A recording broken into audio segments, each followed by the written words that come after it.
Apa kabar Anda? Tentunya Anda semuanya dalam keadaan sehat. Doa kami di Alpetra Ministry, Anda semua Sobat Alpetra selalu cinta Tuhan, cinta keluarga, dan jaga kesehatan.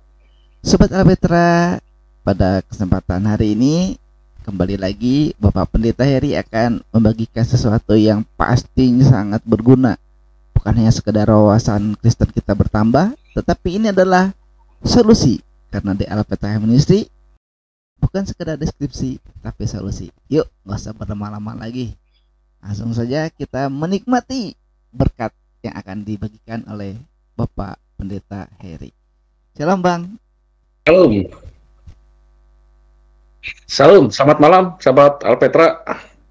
Semua baik dan harapan kami sehat terus dan semakin cinta Yesus, cinta keluarga dan kesehatan tetap terjaga. Mari kita dengarkan podcast kali ini dari Alpetra Ministry, kiranya memberikan manfaat dan terhibur khususnya iman dikuatkan, diteguhkan.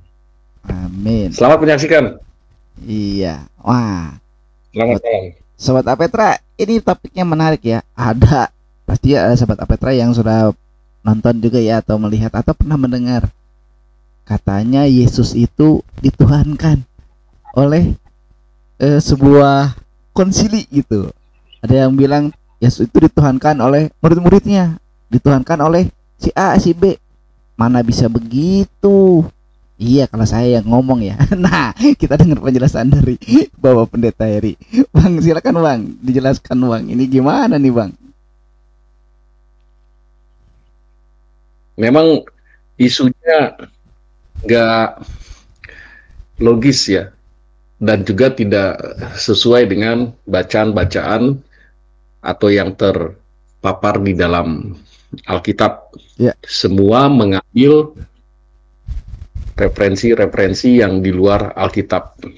Nah, sahabat Alpetra, kita akan menjawab nih isu-isu itu. Sekalipun memang sudah lama ya, yang tadi disebut oleh Kang Alpa, katanya Yesus diteguhkan sebagai Tuhan lewat sidang atau lewat rapat yang diadakan oleh para alim ulama atau paus ya, dan juga petinggi-petinggi orang-orang pintar terhadap teologi ya, dan juga punya jabatan kuat di abad ketiga atau abad kedua dan disebut kanseli. Di situ menurut orang-orang di mereka yang pahamnya sekilas ya tentang ajaran kekristen, sehingga Yesus dinobatkan sebagai Tuhan pada sidang atau kanseli itu.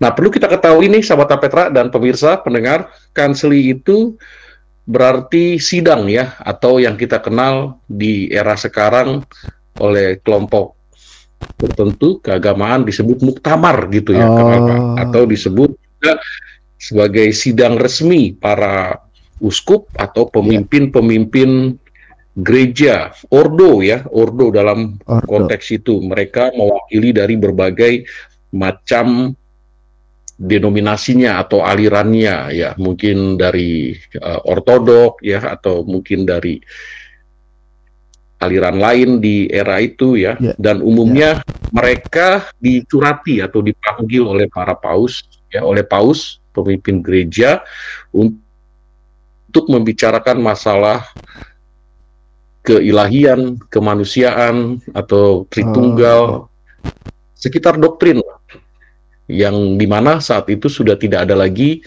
murid Tuhan Yesus. Yang ada adalah para bapak apostolik atau murid-muridnya Tuhan Yesus.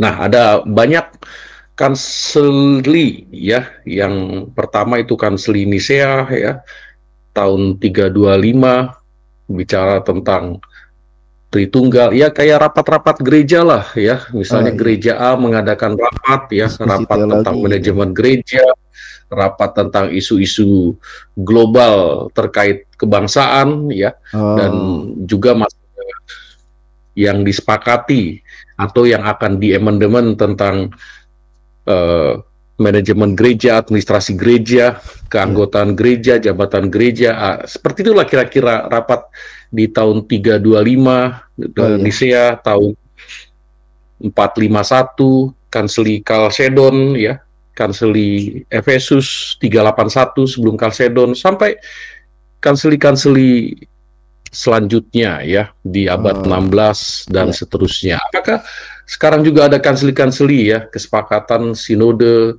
memikirkan satu masalah baik secara doktrinal gereja, ajaran, atau juga jabatan gereja, itu dibicarakan. Nah, bayangkan kalau sampai ada orang yang mengatakan bahwa Yesus dinobatkan sebagai Tuhan di sela-sela persidangan.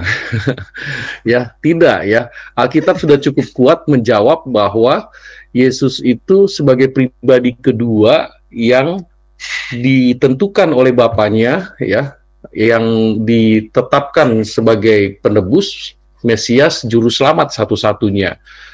Bukan dinobatkan oleh sidang raya atau rapat muktamar yang dimana kumpul para alim ulama, tidak ya. Penobatan Yesus sebagai Tuhan dan juru selamat ya, sebagai pribadi yang kedua yang datang untuk menyelamatkan dan nanti datang untuk menghakimi ya, termasuk yang tidak paham atau gagal paham, yang katanya Yesus hanya manusia saja, nah, itu menyesatkan.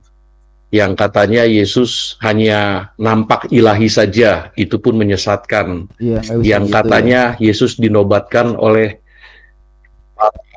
pemimpin gereja, bukan Yesus sendiri yang mengatakan, itu juga salah paham, ya, gagal. Kasihan kalau nanti Yesus sampai datang kedua kali masih gagal paham terus. Wah, nggak diajakin nanti tempatnya bukan kehidupan yang kekal, hukuman yang kekal. Iya. Gitu ya Kang apa ya? Iya, nggak bakal diajakin kalau masih terus nggak bisa memahami ya. Kalau masih terus mempertanyakan ketuhanan Yesus atau keilahian Yesus. Kalau masih tetap nggak mau mengerti bahwa Yesus itu Allah, dia berkuasa, dia tidak berdosa. Kalau masih nggak mau ngerti itu, sahabat Alpetra, coba minta sendiri deh, berdoa biar Roh Kudus yang ngasih paham. Kalau misalnya enggak, berarti ya keras hati ya Bang ya. Kan ada yang dikeraskan hatinya ya Bang, nggak mau ngerti ya. Ya udah, nanti kalau pas Tuhan Yesus datang, udah kita lihat nanti aja gitu. Apalagi kan ada isu pengangkatan. Wah, nanti kalau saya diangkat sama Bang diangkat, Anda nggak diangkat, ya cucian deh loh. Kan gitu ya Bang. Nah, kita lanjutin Bang. Berarti ya berharap yang ngangkat isu itu sebelum Yesus datang sebagai hakim bertobat ya. Betul. Bertobat massal lah. Iya. Karena nggak hanya 1-2 tapi bisa kelompok yang begitu banyak gagal paham tentang Yesus ya. Katanya Yesus sebatas manusia saja. Katanya Yesus sebatas utusan saja. Padahal penobatan-penobatan itu sebagai pengakuan sehingga kekristenan sekarang banyak mengikuti dari hasil penobatan itu. Tidak demikian ya, dalam Injil Yohanes pasal 8 ayat 30-an, Yesus di sana sudah ada sebelum Abraham. Bahkan Yesus dengan Bapaknya adalah satu ya. Di pasal 13 juga disebutkan dirinya adalah Tuhan. Jadi gagal paham, saya kira orang yang mengira atau karena faktor kebencian ya, sehingga mencoba menemukan yang salah di dalam Alkitab tentang Yesus, justru yang dapat adalah kesalahpahaman. Jadi gagal paham Kang Alpa ya. Iya dong. Iya. Itu Bang, tadi Abang bilang di konsili itu ada yang tahun 300, ada yang tahun sebelumnya. Berarti itu di abad keempat ya Bang terjadinya? Ya, diawali di tahun 325, yaitu Kanseli Nisea, lalu dilanjutkan Kanseli Efesus 380-an, dilanjutkan Nisea, sampai Kalsedon 451. Kadang-kadang ada nyambung lagi, ada Nisea kedua, Efesus kedua, Kalsedon kedua, begitu. Iya. Kang, sampai kanseli Konstantinopel. Oh, iya Bang. Malah Ya, ada lagi juga ya, kalau ini ada konsili Vatikan juga kali ya kalau di Katolik ya Bang. iya, iya. Jadi ajang untuk kumpul-kumpul aja. Masa kumpul-kumpul seperti itu dinobatkan atau hasil kumpul itu sebagai bentuk bahwa Yesus disahkan, ya.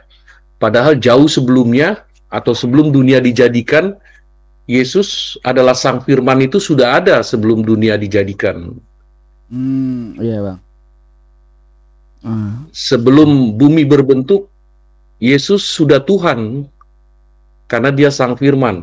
iya, Nah, ini ada yang gagal paham mengatakan bahwa Yesus dinobatkan abad ketiga, yaitu pada waktu iya. muktamar atau rapat sidang raya tahun 325, tahun 451, tahun 381 sebelumnya. Wow, banyak banget ya Bang.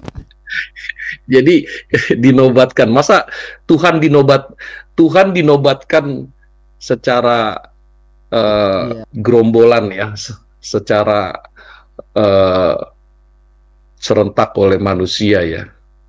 Tidak dinobatkan pun oleh manusia Tuhan itu, Yesus tetap Tuhan, Kang Alfa. iya, betul. Jadi aneh juga Yesus ya. tetap tidak berdosa, iya. Orang bilang, oh kalian yang menuhankan. Loh siapa yang bilang? Kita nggak pernah mengklaim kok. Iya, Bapak-bapak dari dulu juga nggak pernah. jangan klaim, iya, jangan klaim mereka terhadap yang mereka yakini pun itu sebagai penobatan yang mungkin tidak menunjukkan wibawa seperti yang Tuhan Yesus katakan dirinya adalah jalan dan Iya, kebenaran, ya.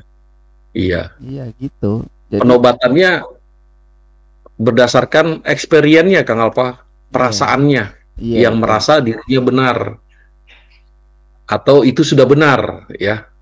Nah, sementara Yesus atau Alkitab dicari kesalahan atau kekeliruannya berdasarkan referensi-referensi yang bukan Alkitab. Iya. Nah, ini kan fatal sekali kesalahannya, ya. Nah, kemarin kan kita bicara tentang masalah penyesatan, ya, Kang Alfa, ya. Nah, masalah Iya betul. penyesatan itu kan seperti yang saya sebutkan kemarin berdasarkan tulisan Paulus Roma 10 ayat 3 itu, Iya, yang di sana dikatakan bahwa mengenai kebenaran dinilai secara pemahaman iya, mereka sendiri. Ayat 3, sebab oleh karena mereka tidak mengenal kebenaran Allah, nah, karena mereka tidak mengenal kebenaran Allah, ingin mencoba mencari-cari yang salah. Padahal Alkitab tidak ditemukan kesalahan. Yang ada adalah iya. kesalahpahaman orang yang mencari-cari salah. Analoginya gitu, ya. Iya, Nah, mereka berusaha untuk mendirikan kebenaran. Oh, ini nih kebenarannya nih. iya, Bahwa orang Kristen itu dengan sepakat menjadikan Yesus Tuhan. Padahal iya. Yesus tidak pernah Betul. bilang dirinya Tuhan. Dan dinobatkan pada sidang raya atau kansili, ya, di Nisea. Nah, Iya, itu coba terlalu cetek sekali, ya, dangkal sekali pikirannya, ya. iya. Iya, Masa klaim-klaim mereka iya, seperti itu. iya masa gitu. Juga nggak ada bukti datanya dan faktanya ya bahwa konsili Nisea, konsili manapun lah gitu yang memutuskan gitu ketok palu bahwa Yesus itu adalah Tuhan hasil kesepakatan bersama. Nggak gitu ya. Saya jadi ingat Yohanes 13 ayat 13 Bang. Mungkin juga Abang bisa jelasin Bang. Ada kaitannya lah dengan pembicaraan kita tentang menuhankan Tuhan di melalui konsili ini Bang. Yohanes 13 ayat 13 perlu dibacain dulu atau enggak Bang? Ya, nggak apa-apa dibaca. Buktinya ya, coba simak baik-baik, nanti sama Bang Hedi jelasin lebih jauh lagi. Makanya baca Alkitab jangan potong-sepotong. Nih ya, Yohanes 13 ayat 13. kamu menyebut aku guru dan Tuhan. Dan katamu itu tepat, sebab memang akulah guru dan Tuhan. Masih mau nanya di mana Yesus ngaku sebagai Tuhan? Masih mau bilang hasil konsili? Ini buktinya. Yuk kita dengerin penjelasan lebih jauh dari Abang. Kalau saya nanti emosi jelasinnya. Silakan Bang. Ya itulah tadi yang Kang Alpa sebut, mereka yang mengangkat isu membacanya sepotong-sepotong. Dan yang kedua, mencoba menemukan dengan trackingnya bahwa Yesus itu hanya dinobatkan saja oleh pengikutnya, termasuk Paulus dan termasuk juga pengikut sekarang. Contoh, tadi kan Kang Alpa sebut Yohanes 13 ayat 13. Mereka menemukan juga di Injil yang sama, Yohanes 17 ayat 3, Yesus itu utusan. Udah cukup, jadi utusan doang Kang Alpa. Iya, sepotong sih bacanya, sepotong. Iya, jadi isu mereka atau yang mereka temukan hasil eksplornya bahwa Yesus utusan, bahwa Yesus dinobatkan di kanseli Nisea oleh pengikut-pengikut Paulus, pengikut-pengikut murid-murid Paulus dan lain sebagainya, sampai di zaman sekarang abad 21. Padahal Injil Yohanes yang mereka tracking banjir gelar Yesus, nama-nama yang menjadi gelar Yesus disebut. Dia sebagai penghibur, kanselor, dia sebagai juga pintu, gembala, terang, anak Allah, anak domba. Iya, ya.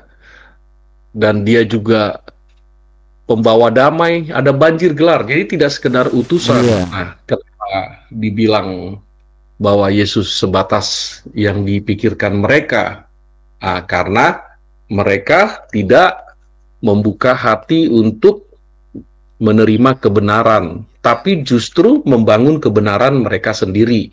Kata Paulus, tadi saya bacakan Roma 10 ayat 3 itu. Nah, kalau manusia membangun kebenaran sendiri, yang ada adalah bukan kebenaran, tetapi penyesatan. Yang didapatkan justru kesia-siaan. Ya. Yang mereka temukan justru dangkal, sesat, yaitu Yesus hanya sebatas manusia, hanya sebatas utusan. Padahal jauh sebelum dunia diciptakan, Yesus mengatakan dirinya Sang Firman itu sudah ada. Yohanes 1 ayat 1. Ya, sebelum dunia dijadikan, Sang Firman itu sudah ada. Lalu karena manusia sudah berdosa, lalu Firman itu menjadi manusia. Yohanes 1 ayat 14. Seharusnya jelas di situ. Cuman mereka beranggapan bahwa tidak mungkin Allah itu menjadi manusia, Kang Alpa, ya. Iya sih, makanya sebetulnya udah jelas semuanya ya. Bahkan juga ya Sobat Alpetra ya, di setiap podcast kita ya suka diingatin terus tuh Bang Heri suka ngingetin kalau baca Alkitab itu jangan sepotong, terus bagaimana menerjemahkannya, menafsirkan Alkitabnya. Jadi itu tidak semudah yang dibawakan, dan jangan mengandalkan logika sendiri, nanti jadi nyasar, jadi sesat. Nah kan banyak yang sesat sekarang. Nah nanti Sobat Alpetra nonton ya tuh tentang kenapa sih banyak ada penyesatan. Nah nanti nonton ya videonya ya, udah tayang tuh, silakan nanti ditonton. Nah Bang, selanjutnya nih Bang, dalam konsili ini Bang, ini kan konsili ini sebetulnya kayak majelis permusyawaratan lah ya, tadi istilahnya Abang bilang gitu ya, diskusi gitu, muktamar lah gitu ya Bang ya. Ini kan berarti bukan dihadiri oleh satu aliran kan, tadi Abang bilang kan mungkin ada yang dari Ortodok, ada yang Protestan, ada yang Calvinis dan macam-macam, untuk menyepakati satu doktrin ya Bang, atau dogma gitu atau masalah teologis, bukan masalah menuhankan Yesus ya, atau menjadikan Yesus sebagai Tuhan. Jawabannya itu tadi sudah dijelaskan. Nah Bang, sekarang jadi saya mau nanya nih Bang, Jadi pentingnya konsili itu sebetulnya buat apa, Bang? Supaya orang nggak gagal paham, Bang. Supaya nggak tetap bilang konsili itu buat menuhankan. Ya, konsili itu baik di awal abad yang tadi saya sebutkan ya. Misalkan, konsili pertama itu sebenarnya di Kisah Para Rasul pasal 15, Kang Alpa, yaitu sidang di Yerusalem. Nah, di situ, iya, konsili pertama. Di Alkitab sudah ada yang hadir rasul-rasul ya. Paulus, Petrus, dan murid-murid yang lain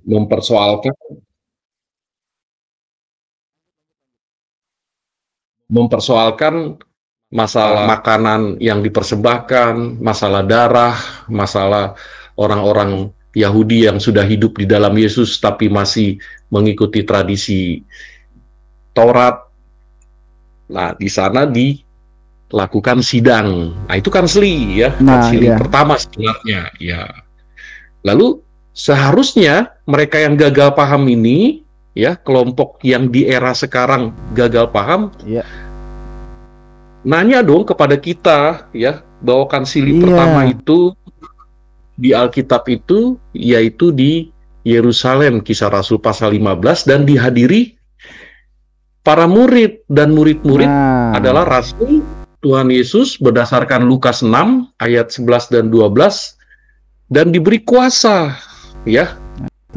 Kuasa kuasa untuk memberitakan Injil, menulis surat, dan suratnya sampai sekarang ada di tangan kita, yaitu firman Tuhan.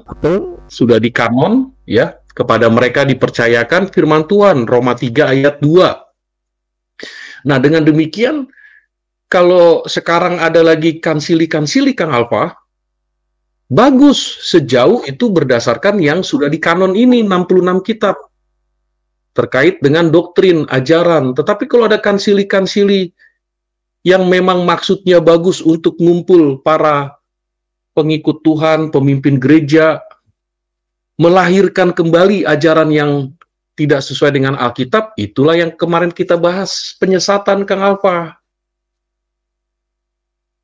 Penyesatan ya, yang tidak sesuai dengan Alkitab, yaitu berdiri dalam kebenarannya sendiri. Iya. Macam-macam, iya, macam-macam, beragam. Nah, itulah kemarin yang kita bilang, katanya akan ada rapture di bulan September. Iya, tapi diralat bulan ini Desember. Diralat menjadi bulan Desember. Kayaknya lagi stres yang ngomong itu ya. Bisa jadi, Bang. Lagi depresi. Nah, bayangkan kalau itu misalkan menjadi wahyu setelah Alkitab atau 66 kitab. Ya. Jadi kansili itu bagus, Kang Alpa. Ya, Bang. Sebetulnya di era sekarang kansili bagus, sidang raya ya, atau rapat majelis menurut sinodenya masing-masing atau beragam sinode ya, bagus. Tetapi kalau ada satu ketetapan yang diputuskan dan itu menjadi kebenaran baru dan tidak sesuai dengan yang ditulis oleh Rasul dan Nabi berdasarkan Efesus 2 ayat 20, nah itu yang kemarin kita diskusikan, Kang Alpa. Namanya heresi. Heresi istilahnya ya Bang ya. Bidat. Jadi seolah-olah ada lagi kitab suci atau firman Allah plus keputusan rapat, keputusan sidang yang bertambah kewahyuan. Nah, ini bertentangan. Padahal kata Alkitab, Wahyu 22 ayat 21 atau 19 sampai 20, jangan ditambah, jangan dikurangi, kan gitu kan, Kang apa ya? Nggak boleh ya Bang, satu iota pun tidak boleh ditambahkan. Ya kan? Kalau ditambah nanti kan kena getok sama Tuhan. Ya kan? Ya takut Bang dia sama Tuhan. Dia takutnya nggak punya duit. Ya, karena ada orang yang beranggapan wahyu itu bersifat progresif, Kang Alpa. Oh, gitu ya, Bang. Iya. Ada yang menyatakan wahyu itu masih berlangsung. Ya, kita hargai, kita hormati. Silakan, ya. Tapi kita lebih percaya Alkitab saja, nggak ada tambahan-tambahan lagi ya, Kang Alpa ya? Iyalah, kita pegangan kita Iya, satu-satunya. masa ada hukum baru lagi, masa ada ketetapan lagi, wahyu lagi, siapa yang mengatakan secara backup atau konfirmasi itu adalah wahyu Tuhan. Nah, kalau yang di Alkitab sekarang di tangan kita kan jelas, murid-murid Yesus yang membackup itu wahyu Tuhan. Iya, kan itu Ya. udah betul-betul melalui proses yang panjang ya Bang, sampai kanonisasi dan lainnya gitu. Iya, jadi nggak perlu lagi ada kansili yang isinya menambahkan wahyu atau menobatkan sosok yang disakralkan. Iya. Menjadi Bapak Kudus, orang kudus, nggak ada. Orang di dalam Yesus lahir baru sudah cukup itu kudus. Iya. Nggak perlu dinobatkan dia orang kudus. Hanya orang di dalam Yesus lahir baru dialah kudus menurut Alkitab. Iya. Betul. Sesungguhnya dia sudah lahir baru, yang lama berlalu, sesungguhnya yang baru sudah datang. Nah, tetapi ada juga yang berupaya ingin melakukan klaim-klaim lewat persidangan, ya. Oh. Iya. Iya, Bang. Melalui mungkin lebih, kalau kita Bang istilahnya apa ya Bang? Kalau zaman sekarang Bang, konsili itu. Ya selain apa ya? Kalau di Kristen gitu Bang, pertemuan teologi gitu ya, atau diskusi teologi gitu, simposium bukan ya? Sidang raya, apa? Sidang raya, atau ya itu samalah dengan kumpul-kumpul, ya kayak murid-murid waktu di Yerusalem, Kisah Para Rasul kan mereka kumpul-kumpul. Tolong panggil tuh Paulus, minta dia mempertanggungjawabkan. Petrus juga panggil, minta dia mempertanggungjawabkan tuh tentang penglihatan si Cornelius dalam pasal dalam pasal 10 ya, Kisah Para Rasul. Tolong minta pertanggungjawabkan. Kita ingin menetapkan begini-begini, sekalipun waktu itu ada perbedaan antara Paulus dengan orang banyak di situ, termasuk juga para soko guru pemimpin gereja di Yerusalem. Nah, begitu juga sekarang, Kang Alpa, sama dengan sidang-sidang raya, sinode, atau kumpul-kumpul para petinggi pemimpin gereja, majelis, baik sinode tertentu atau beragam sinode. Nah, tapi yang ingin saya katakan begini kepada Kang Alpa ya, dan sahabat Petra ya. Iya, Bang. Di tangan kita sudah ada Alkitab, dan Alkitab itu sebagai penuntun. Wahyu Tuhan adalah Kejadian 1 sampai Wahyu 22 ayat 21, firman Allah. Lebih dari itu adalah bukan. Dan Alkitab adalah satu-satunya firman Allah. Nah, kalau ada dari pihak non-Yesus atau di luar Yesus mengatakan bahwa Yesus hanya utusan, bahwa Yesus hanya nabi atau manusia biasa, ya, atau hanya Allah saja, tapi bukan manusia, atau sekedar ilahi, ya, doketis itu pengaruh dulu, ya. Tidak berdasar, karena Alkitab tidak menyebut begitu. Iya. Ya, referensi kita kan Alkitab, sumber kita Alkitab. Iya. Tidak ada tambahan lagi, baik itu yang bersifat tulisan rabi, ya, yang katanya Tuhan Yesus kesurupan. Jadi ada isu dari pihak mereka non Yesus mengatakan Yesus kesurupan, melihat dia mengusir Belzebul, ya. Lalu ada rabi di abad kedua, ketiga mengatakan Yesus kesurupan karena setan mengusir setan. Lalu ditulislah oleh rabi itu, ya, untuk mengecoh kekristenan. Makanya Paulus bilang hati-hati, Injil lain, hati-hati, Rasul lain, hati-hati, Nabi lain, hati-hati juga terhadap ajaran dongeng-dongeng. Nah, itu udah diperingati, ya, seperti itu. Nah, bayangkan kalau Alkitab tidak ditulis dan sampai sekarang ada di tangan kita.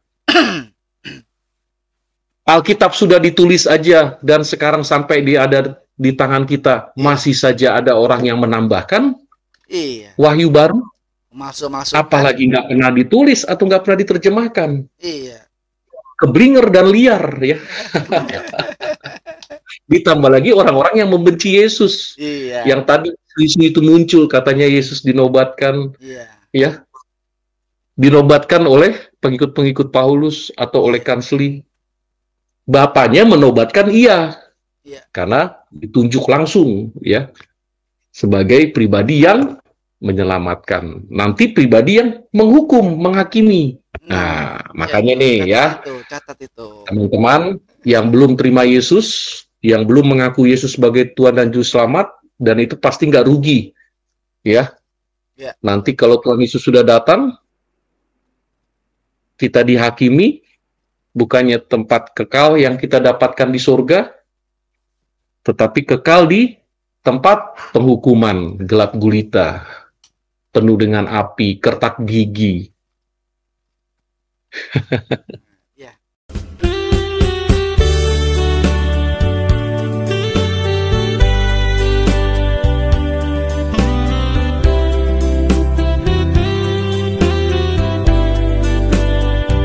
Sobat Petra, itu tadi penjelasan yang sangat luar biasa ya. Singkat, sederhana, tapi padat.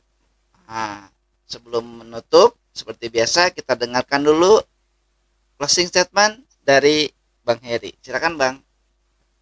Ya, sahabat Petra dan pemirsa dimanapun berada, jangan terkecoh dan terganggu dengan orang-orang yang tidak paham dan menimbulkan gagal paham. Cintanya terhadap Alkitab sebagai firman Allah saja minim, trackingnya saja minim. Jadi, sahabat Alpetra, ikuti terus tayangan Alpetra Ministry supaya bertambah informasi, bukan sekedar solusi, deskripsi, tetapi menumbuh kembangkan iman. Tuhan Yesus memberkati. Yesus memberkati. Baik Sobat Petra, seperti biasa ya, kalau ada yang mau dikomentar, silakan tulis di kolom komentar. Terima kasih udah subscribe, like, dan share. Juga tetap cinta Tuhan, cinta keluarga, cinta keluarga, jaga kesehatan. Maranatha. Salam. Haleluya.